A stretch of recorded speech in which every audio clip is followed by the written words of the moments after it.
இஸ்ரவேல் ஜனங்களை ஆண்டவர் எகிப்து தேசத்திலிருந்து கானானுக்கு கொண்டு வந்ததுதான் சபைக்கும் இன்றைக்கு பொருந்துகிற ஒரு பெரிய உதாரணம். இல்லை என்றால் நாம் பழைய ஏற்பாட்டை தூக்கி கொண்டு சுமக்க வேண்டாம், இவ்வளவு பெரிய ஹெவி பைபிளை தூக்கி கொண்டு போக வேண்டிய அவசியம் இல்லை. இஸ்ரவேல் ஜனங்களுக்கு என்னெல்லாம் நடந்தது இன்றைக்கு சபைக்கு அச்சாரமாக, அடையாளமாக, நிழலாட்டமாக நடக்கிறது என்பதை நீங்கள் அறிந்திருக்க வேண்டும். பாவத்தின் பிடியிலே சாத்தானுடைய ஆளுகையில் இருந்த ஜனத்தை ஆண்டவர் ரட்சிக்கிறதற்கு ஆதாரமாகத்தான் இஸ்ரவேல் ஜனங்களை ஆபிரகாம் கிட்ட சொல்லி 400 வருஷம் அவர்களை எகிப்துக்கு அனுப்பினார். அவங்க என்ன பாவம் செஞ்சாங்கன்னா nothing. It was only for your sake and my sake God took the children of Abraham through that country. ஆபிரகாமுக்கு தூக்கத்தை வர வச்சு உன் ஜனங்கள் தங்களுடையது அல்லாத அந்நிய தேசத்தாருக்கு 400 வருஷம் அடிமைகளாயிருப்பார்கள். எதுக்குயா ஆபிரகாம் அந்த நேரத்தில் பாவம் செஞ்சானா? இல்லை. கர்த்தருடைய பிளானை அங்க நிறைவேற்றுவதற்கு ஒரு சின்ன கூட்டத்தை மாடலா தெரிந்து கொண்டதற்காக அதை செய்ய வைக்கிறார். அதற்கு பின்னதாக அவர் சில காரியங்களை செய்கிறார். 3 காரியங்களை நான் சொல்ல முடியும், என்ன என்பதை நீங்கள் அறிந்து கொள்ள வேண்டும். முதலாவது, இஸ்ரவேல் ஜனங்களுக்கு இந்த பூமியை கொடுப்பேன்னு சொன்ன போது ஆபிரகாமுக்கு இதெல்லாம் வாசிக்கிறதுக்கு நேரம், இதெல்லாம் நீங்கள் தெரிந்து கொள்ளுங்கள். முன்னரையாக சொல்லிவிடுகிறேன். ஆண்டவர் கானான் தேசத்தை கொடுக்கும்போது அது பாலும் தேனும் ஓடுகிற தேசம் அல்ல. இந்த பூமியை உனக்கு தர்றேன்னு சொன்னார். ஆனா அதை பாலும் தேனும் ஓடுற தேசமா ஆக்குறதுக்கு ஆண்டவருக்கு கொஞ்சம் டைம் வேணும், 400 வருஷம் வேணும். யாரை கொண்டு? இந்த ஆகாத 7 ஜாதியை கொண்டு. God prepared Canaan for the sake of Israelites through 7 unwanted elements. ஆண்டவரே அருவருக்கிற ஜாதியை வச்சு 400 வருஷம் சாதாரணமா இருந்த நிலத்தை பாலும் தேனும் ஓடுகிறதாக மாற்றது மாத்திரமல்ல, நீங்க அறிந்திருக்கிறபடி ஒரு திராட்சை கொலை 2 பேர் தூக்கணும். Can you just imagine 50 kilos? ஆராய்ச்சியாளர்கள் சொல்கிறாங்க ஒரு கிளஸ்டர் திராட்சை பழம் 50 கிலோ. அவ்வளவு கொண்டு வந்ததுக்கு வேலை செய்தது யாரு? சொல்லுங்க, யாரு சொல்லுங்க? கானானியர், மோரியர். ஆமா, பக்கத்தில் உங்க கையை பிடிச்சி சொல்லுங்க, உங்களுக்கு ஆசீர்வாதத்தை கொடுக்கணும்ட்டு எவனையோ ஆண்டவர் உபயோகப்படுத்துறாங்க. ஆகாத ஜாதி தான், அதை பற்றி கவலைப்படாத. God's ways are mysterious. Number 1, Abraham இடத்துல ஆடு மாடு இருந்தது, ஆனா தங்கமும் பொண்ணும் இல்லை. அதெல்லாம் எங்க தான் இருந்தது? எகிப்தில் இருந்தது. நம்ம gold and silver was not with Abraham.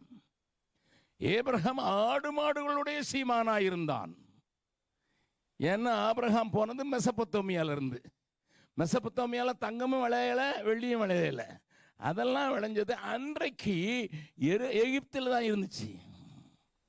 எகிப்தில் மோசேக்கு இருந்த பொக்கிஷம், மோசே பார்வோனுடைய குமாரத்தி என்று எண்ணப்படுகிறது, வெறுத்து என்று போட்டிருக்கிறது. அது எத்தனை பேர் அறிந்து கொண்டீர்கள் என்று எனக்கு தெரியாது.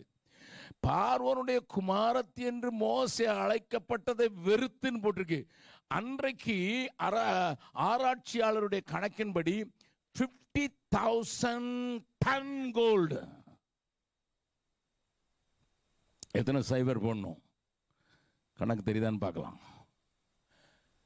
50,000 டன். எத்தனை கிலோ, எத்தனை கிராம் சொல்லுங்க பார்க்கலாம். உடனே பேப்பரே எடுத்து எழுதி பாருங்க ஐயா. சி, இது நான் சொல்லல, ஆராய்ச்சியாளர்கள் சொல்றாங்க. 50,000 டன் கோல்டு. 1 கிலோவுக்கு 1000 கிராம். 1000 கிலோ தான் 1 டன். அப்ப எத்தனை சைபர் போடணும்? வந்தது அதாவது 50,000க்கே 4, அதுக்கு பிறகு ஒரு 3, 7, அதுக்கு பிறகு ஒரு 3, இப்போ எத்தனை? 10 சைபர் போட்டு அதுக்கு பிறகு கிராம் போடணும். நம்ம 2 கிராம் கிடைச்சா போதும், ஓட்டை இல்லாத இடத்துல ஓட்டை போட்டு மாட்டேங்க. சவுதி அரேபியாவில் ஒரு ஹோட்டலில் தங்க வைக்க கூட்டு போனாங்க அபாஹால. அங்கே இந்த கவுண்டரில் இருந்த பொண்ணு எங்கே குத்திருக்கான்னு பார்த்தேன், இங்கே குத்திருக்கா. நான் மூக்குத்தி இங்கே தான் போடுவாங்கன்னு நினச்சா மூக்கில் இங்கே குத்திருக்கா. நான் இன்னும் பார்த்துக்கிட்டே இருந்தேன், என்னடா இவளுக்கு குத்துறதுக்கு இடமே கிடைக்கலையா? See, 50,000, அதாவது 5 followed by 10 zeros. என்னன்னு தெரியல, என்ன ட்ரில்லியனா என்னதுன்னு எனக்கு தெரியல.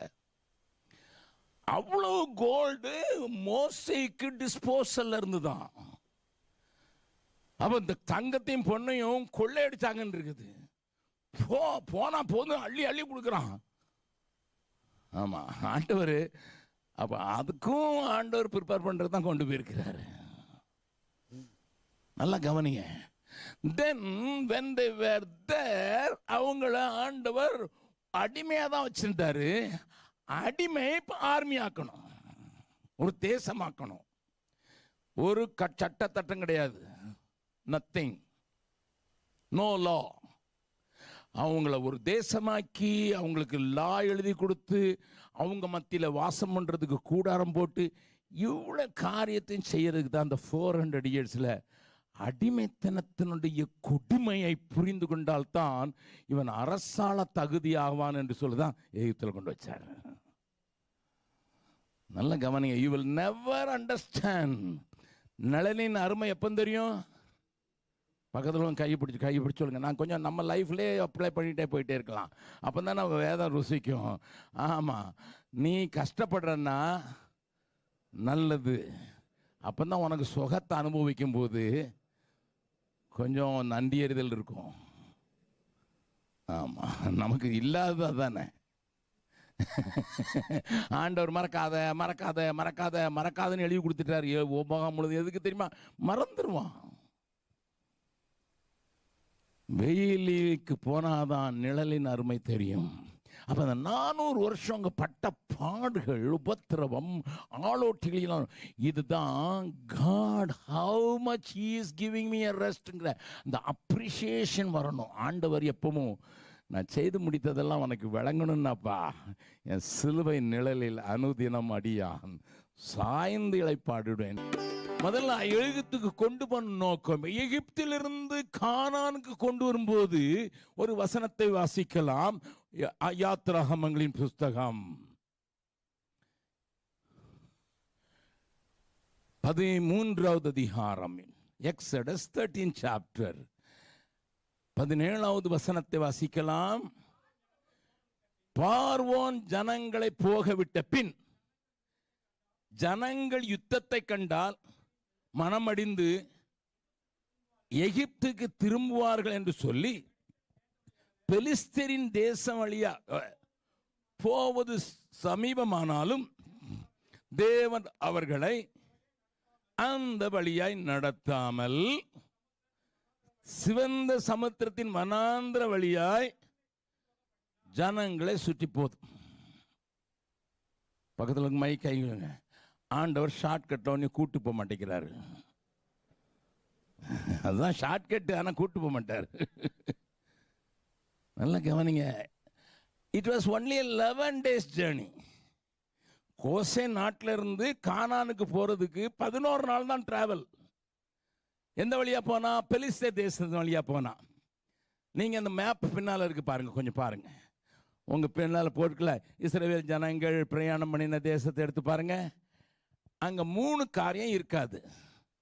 பெலிஸ்தர் தேசத்து வழியா போகாம சுத்தி போனா 40 நாள் ஆச்சு. முதல்ல கடல் கிடையாது, சிவந்த சமுத்திரம் கிடையாது. அந்த வழியில நேரா லேண்ட்லயே போயிடலாம், தரையிலேயே போயிடலாம். சிவந்த சமுத்திரம் இருக்காது. 2வது, சாப்பாட்டுக்கு குறை இருக்காது. ஏன்னா கடலோரமா போகும்போது மீன் பிடிச்சி சாப்பிட்டே போயிடலாம். காடைகளும் கிடைச்சிடும். கடலோரத்தில் இருக்கனால நிறைய மடஞ்செடி கொடிகள்லாம் இருக்கும், அந்த நிழல்ல போயிடலாம். ஆனா ஆண்டவர் தன்னை மாத்திரம்தான் நம்பணும் அப்படின்னு சொல்லித்தான் எங்க கூட்டு வந்தாரு? 40 நாள வனாந்திரத்தில். அவர் கூட்டு வந்த வழியில் நிழல் கிடையாது, மேகஸ்தம்பத்தை தான் நம்பணும். சாப்பாடு கிடையாது, மன்னாவை தான் நம்பணும். அற்புதம் பார்க்க முடியாது, ஏன்னா அந்த சிவந்த சமுத்திரம் இல்லை. அதில் பெரிய இன்னைக்கு வரைக்கும் சிவந்த சமுத்திரத்தை நமக்கு எவ்வளோ தடவை சொல்லி சொல்லி எல்லாரும் பாட்டு எழுதியதில் அது வழியெல்லாம் நடக்கிறது கற்றுக் கூட்டிகிட்டு வந்த அந்த அற்புதங்களை பார்த்துருக்கவே முடியாது. தேவனே தான் வழி நடத்தணும். ஏன்னா வனாந்திரத்தில் வழியும் தெரியாது. நீங்கள் பாலைவனத்தில் இருக்கீங்க, உங்களுக்கு தெரியும். ஒரு தடவை போகும்போது இந்த ரேசஸ் இப்படி இருக்கும், அடுத்த தடவை வரும்போது காற்றுல மறுபடியும் மாறிடும். அப்போ வழியே தெரியாது. அப்போ யார் தான் வழி நடத்தணும்? டோட்டலி வழிக்குனாலும் அவர் தான் சார்ந்திருக்கணும், தேவைக்கும் அவர் தான் சார்ந்திருக்கணும், இளைப்பாறுதலுக்கும் அவர் தான் சார்ந்திருக்கணும், அற்புதத்துக்கும் அவர் தான் சார்ந்திருக்கணும். இப்போ மறுபடியும் பார்த்து சொல்லுங்க, மறுபடியும் கண்ணுக்குள்ளே பார்த்து சொல்லுங்க. உங்களை ஆண்டவர் அவரை மாத்திரம் தான் நம்பணும், மாமனாரை இல்லைன்னு சொல்றதுக்காகவே. யாருக்கோ சொல்றேன். We should depend totally on God. அதுக்கு தான் சுத்தி அனுப்புறாரு. ஷார்ட்கட் இருந்தது 11 நாள்ல போறதுக்கு. But he took us to a road which is 40 days. தேவைக்கும் இளைப்பாறுதலுக்கும் அற்புதத்துக்கும் வழிநடத்தலுக்கும் எல்லாத்துக்கும் அவரை தான் சார்ந்திருக்கணும். ஏன்னா இப்போ தேசமாக்கணும், அடிமையை தேசமாக்கணும், இவங்கள தான் உலகத்துக்கு மாடல் ஆக்கணும், இவங்களை வச்சு தான் மற்றவங்களுக்கு சொல்லிக் கொடுக்கணும். அதுக்காக ஆண்டவர் இந்த வழியில் நடத்தினார். இன்னொரு காரியத்துக்கு நடத்தினார். சிவந்த சமுத்திரத்தில் எகிப்தியர் பின்னால நெருக்குனாங்க. ரதங்களோடும் கூட பட்டயங்களோடு கூட எகிப்தின் சேனை அவங்கள நெருக்குது. இவங்கெல்லாம் யாரா இருந்தாங்க? செங்கல் வெட்டுறவன், மண்ணு குலைக்கிறவன். இவனுக்கு சண்டையும் தெரியாது, இவன்கிட்ட பட்டயமும் கிடையாது. அப்போ இவனுக்கு பட்டயம் கொடுக்கணும். ஏன்னா போற இடத்துல கானான்ல இவன் எல்லாத்தையும் சண்டை போட்டு பிடிக்கணும். 31 ராஜாக்கள் இருக்காங்க. ஆமா, எரிகோ பெரிய கோட்டை இருக்குது, பட்டணம் இருக்குது. நல்ல கவனிங்க, போற இடத்துல சண்டை இல்லை, நேர போயில்லை, அங்க there is a war. அப்ப அந்த யுத்தத்துக்கு போறதுக்கு ஜனங்களுக்கு முதல்ல ஆயுதம் வேணும். அதுக்காகத்தான் இந்த வழியா நடத்தினாரு. என்ன, இவங்க போகும்போது வெட்டாந்தரையா போயிட்டாங்க, எகிப்தியர் பின்னால வந்தாங்க. என்ன செஞ்சிச்சு? மூடுனது எங்க மூடி இருக்கணும்? எகிப்தியர் பிணம்லாம் எந்த பக்கம் இருந்திருக்கணும் சொல்லுங்க? எகிப்தியர் பக்கம் எந்த பக்கம் இருந்திருக்கணும்? எகிப்து பக்கத்தில் இருந்திருக்கணும். ஏன்னா உள்ள வந்தானுங்க, மூடிடுச்சு. ஆனா எங்க ஒதுங்கினானுங்க தெரியுமா? எங்க ஒதுங்கினாங்க? அந்த வசனத்தை வாசிச்சிருக்கீங்களா? வாசிங்க. 14வது அதிகாரம் 21வது வசனத்தை வாசிங்க முதல்ல. 21 14:21. மோசே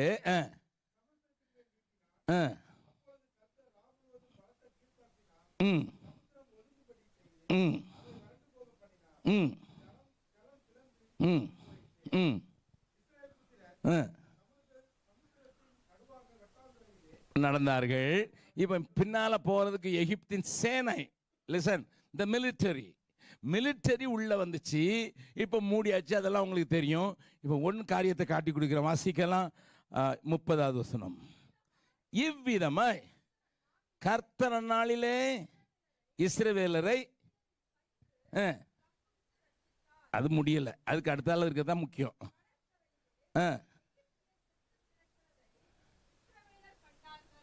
எதுக்கு இந்த பக்கம் ஒதுக்கிட்டாரு? இவன் கையில் இருக்க பட்டயத்தெல்லாம் எடுத்துட்டு போயிட்டான். நல்ல கவனிங்க, உனக்கு எதிராக வர்ற அந்த சமுத்திரத்தை ஒன்னு அழிக்கிறதுக்கு இல்லப்பா, ஒன்னை துரத்துறவன் அழிக்கிறது தான். அது மாத்திரம் இல்லை, இந்த பக்கம் தள்ளி விட்டாரு. அதாவது காற்றை இப்படி அள்ளி விட்டாரு. எல்லா பிணமும் இங்கே வந்துட்டு, எல்லாம் இடுப்புல ஆளுக்கு ஒன்று எடுத்துட்டான். ஏன்னா அடுத்தால அமலேக்கர் வர்றான், அவங்ககிட்ட சண்டை போடுறதுக்கு இவன்கிட்ட என்ன வேணும்? உனக்கு வர்ற போராட்டத்தை முன்னால பார்க்குற ஆண்டவர் ஒன்று எக்கி பண்ணியிருக்கிறாரு. ஹல்லேலூயா. ஆமா, உனக்கு பின்னால போராட்டம் வருது, அமலேக்கன் வர்றான், அவனை வெட்டுறதுக்கு உனக்கு கத்தி இல்லடா, அதனால கொஞ்சம் இந்துக்களா இருந்தா சொல்லுவாங்க தேவனுடைய திருவிளையாடல். But he equips me. அவர் என்ன எக்யூப் பண்றது தான். இந்த வழியா நடத்தினது மாத்திரமல்ல, அவனை கொண்டு இந்த பக்கம் தள்ளி விட்டாரு. அப்ப என் வாழ்க்கையில நடக்கிற அநேக காரியங்கள் எனக்கு புரியல. என் வாழ்க்கையில நடக்கிற காரியங்களை எனக்கு விளங்கல. என் வாழ்க்கையில நடக்கிற அநேக போராட்டங்கள் எனக்கு புரிய மாட்டேங்குது. ஏன் இந்த வழியா நடத்துறார் தெரியல.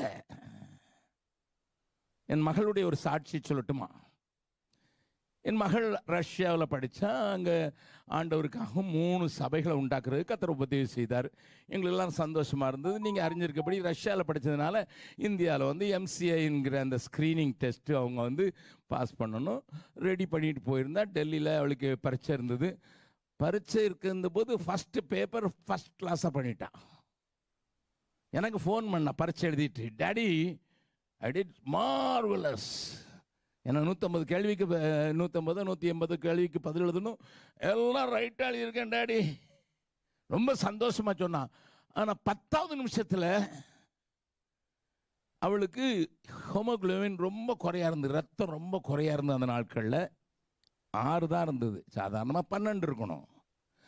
6 தான் இருந்ததுனால பரீட்சை எழுதிட்டு வெளியே வந்து பரீட்சை வெளியிருந்த உடனே எனக்கு ஃபோன் பண்ணா. அதுக்கப்புறம் 10 நிமிஷத்தில் ஃபோன் பண்ணா, டாடி எனக்கு பரீட்சை எழுதுறதுக்கு மறுபடியும் போகிறதுக்கு முடியல, எனக்கு தலை சுத்துது, நான் படுத்து கிடக்கிறேன், ஜோமனுங்க. நல்லா கவனிங்க. நல்லா எழுதிட்டா முதல் பரீட்சை, இன்னும் 2வது பரீட்சை எழுதணும், இடையில 1 hour கேப்பு. வெளியே வந்தவளுக்கு இப்போ போக முடியல, தலை சுத்து, ரத்த சோகை, அதனால கீழே ப்ரெஷர் போய் இதே பிரச்சனை அவளுக்கு ரஷ்யாவில் இருந்தது. நாங்கள் போக முடியல, நானும் என் மனைவியே போக முடியல, விசா கொடுக்க மாட்டேன்ட்டாங்க யூனிவர்சிட்டியில். அவன் அங்கே குடும்ப பிள்ளைங்க கொஞ்ச நாள்கள் பண்ணாங்க. ஆனால் 3 months she was suffering. நான் ஆண்டவர்களை நோக்கி அவருக்கு ஜெபம் பண்ணும்போது எனக்கு ஜெபத்தில் நான் பார்த்தது ஒரு பிரேத பெட்டி வருது. என்ன ஆண்டவரே, நான் என் பிள்ளைய அங்கே அனுப்புனேன், பிரேதமாக வந்துருவாளோ? நீங்கள் நல்லா கவனிங்க. ஒரு தகப்பனுக்கு அந்த பிரேத பெட்டியாக மகளை பார்த்தான்னா எப்படி இருந்திருக்கும்? பட் எனிமே நான் ஆண்டவர்கிட்ட சொல்லியிருக்கேன், அவளை குறித்து ஒரு நோக்கம் வச்சிருக்கேன், நிறைவேற்றாமல் சாக மாட்டான்னு சொல்லிட்டு சோத்திரம் போட்டு வந்துட்டேன். அங்கே கூட இருந்ததெல்லாம் ஆந்திரா பிள்ளைங்க, அதனால தெலுங்கு நல்லா படிச்சுட்டா. ரூமில் இருந்து ரூம்மேட்ஸ் எல்லாம் ஆந்திர பிள்ளைங்க. அவங்கள ஆண்டவருக்குள்ள வழி நடத்தினா நல்ல தெலுங்கு பாட்டு பாடுவா, நல்ல தெலுங்கு பேச படிச்சுட்டா.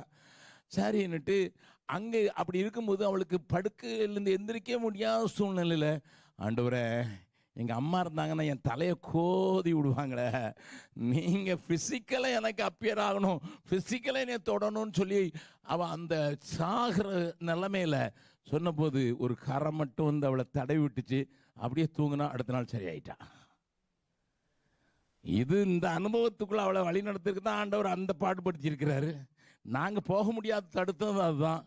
சரி, இப்போ மறுபடியும் அதே நிலைமைக்கு வர்றா, பரீட்சை எழுதிக்கிட்டு இருக்கும்போது.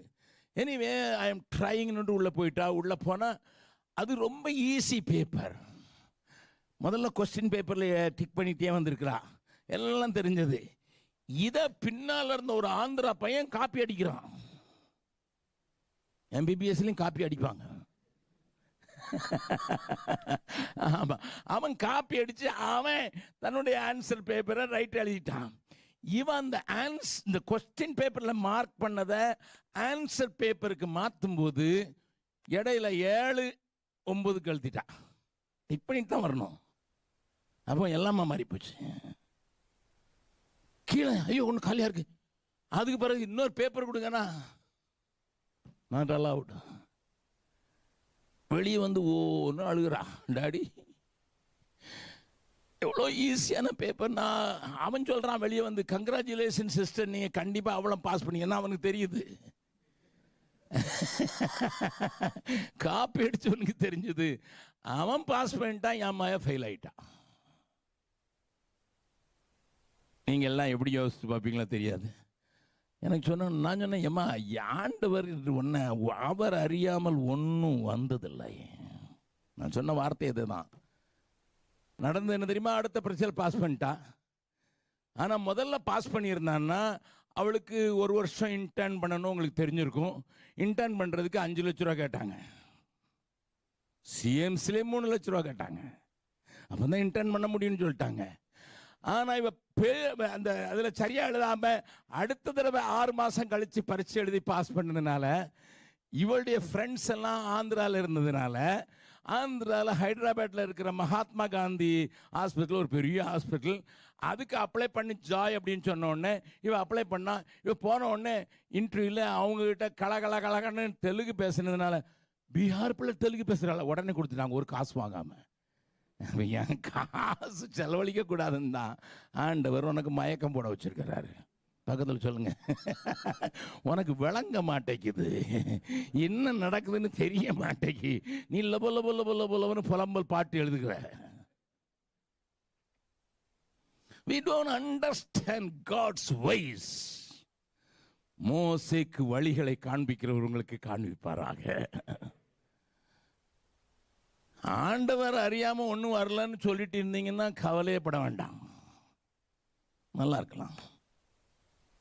That is one of the reasons I am strong still. வந்தாலும் அவருக்கு தெரியாம வரல, அவர் அறியாம. நான் எப்பவும் ஒரு பிரச்சனை வரும்போது, ஆண்டவர் என்கிட்ட ஏதாவது குறை இருக்கா ஆண்டவர், நீ என்ன சோதிச்சு பார்ப்பேன். சீசர்கள் மாதிரி நானும் என்கிட்ட ஏதாவது இருக்கா, இல்லை ரெண்டாவது யோசிச்சு பார்ப்பேன். சரி, எவனோ ஒருத்தன் திட்டுறான்னா, ஒன்று நான் இருக்கிறேன், இல்லைன்னா அவன் விதைக்கிறான். நான் இருக்கிறேன்னான்னு பார்ப்பேன். நான் ஏதாவது செஞ்சுருந்தேன்னா அதுக்கு அறுக்கிறேன்னான்னு பார்ப்பேன். நான் சரியாக இருந்தேன்னா, ஆண்டவரே அவன் அறுக்க போகிறானே, ஏன்னா 1 கிலோ வச்சுருக்கான், 9 கிலோ அறுக்க போகிறான், அவனுக்காக ஜெபம் பண்ணு. இதுதான் என்னுடைய விசுவாச ஓட்டம். நல்லா கவனிங்க. இந்த ஆண்டவர் இன்னொரு காரியத்தை கானான்ல வந்தபோது செய்கிறார். வாசிக்கலாம். நியாயாதிபதிகளின் புஸ்தகம் 3வது அதிகாரம் 1வது 2வது வசனத்தை வாசிக்கலாம். கானான் தேசத்தில் நடந்த சகல யுத்தங்களையும் அறியாதிருந்த இஸ்ரவேலராய அனைவரையும் சோதிப்பதற்காகவும், இஸ்ரவேல் புத்திரரின் சந்ததியாரில் அதற்கு முன் யுத்தம் செய்ய அறியாதிருந்தவர்களும் அவைகளை அறியும்படி பழக்க வைப்பதற்காகவும் கர்த்தர் விட்டு வச்சிருந்தார். கானானு கொண்டு வந்தா கூட கொஞ்சத்தை விட்டு வச்சிருந்தார். எதுக்கு விட்டு வச்சிருந்தாரு?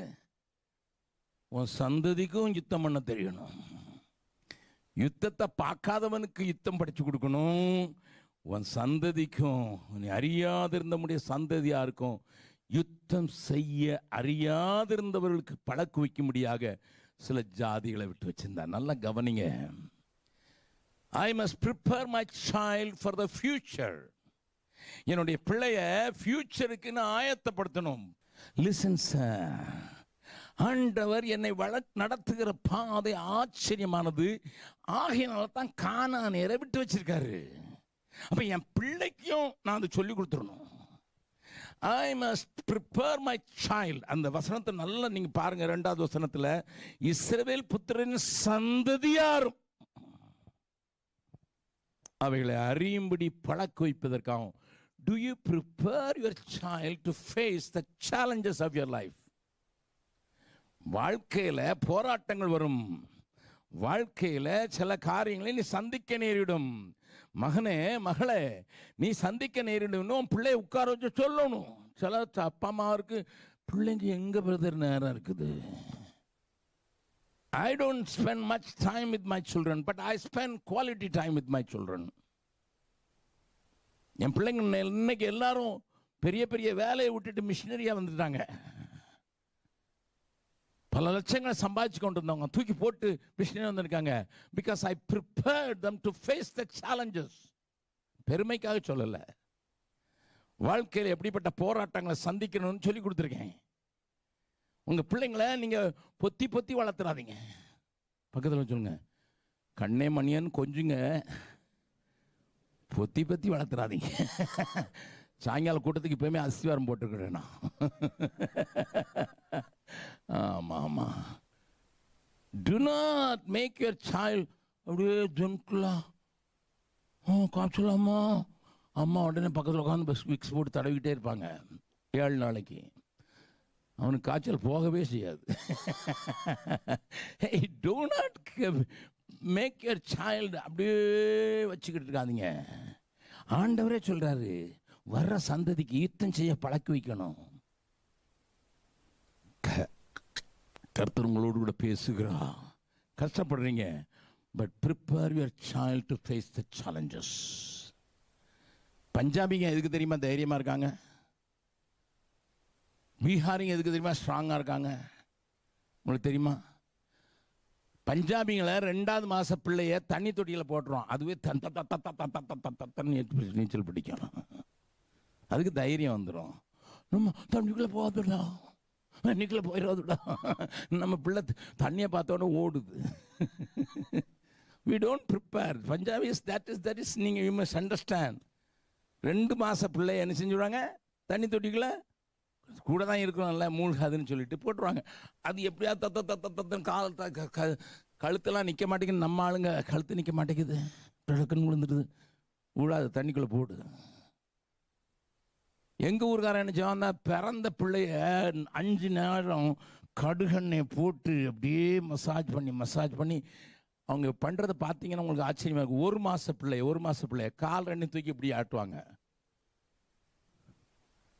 அதனால் எங்கள் ஆளுங்களுக்கு 8 அடி 2 அங்குலம் கம்பு வச்சு டம்முன்னு அடித்தா மாயிரே அவ்வளோதான் சொல்லுவான். அதுக்கு மேலே ஒன்றும் சொல்ல மாட்டான். நம்ம ஆளுக்கு ஒரு ஆளு கொடுத்தா உடஞ்சி நொறுங்கி போயிருப்பான். They prepared the child physically. ஆவிக்குரிய காரியத்தில் பழக்குவீங்க. விழுந்துட்டியாம்மா, சரி தரைக்கு வலிச்சிருடா, அதை கொஞ்சம் தடவி விட்டுன்னு சொல்லுங்க. ஐயோ விழுந்துட்டியோ, ஐயோ பல்லு எங்கே ரத்தம் வந்து. சில அம்மா மாதிரி அப்படிதான். அப்பாவுக்கு வேற திட்டு கிடைக்கும். பார்க்கலையா நீங்க, இவருக்கு பேப்பர் தான் பெருசா போச்சு. உலட்டும், எந்திரிக்கட்டும். ஆண்டவருடைய மனது. அப்போ அங்க இருக்கிற கானானியர்கிட்ட கொஞ்சம் விட்டு பிடிக்கிறார். வாசிக்கலாம் 4வது அதிகாரத்தின் 1 வசனம்.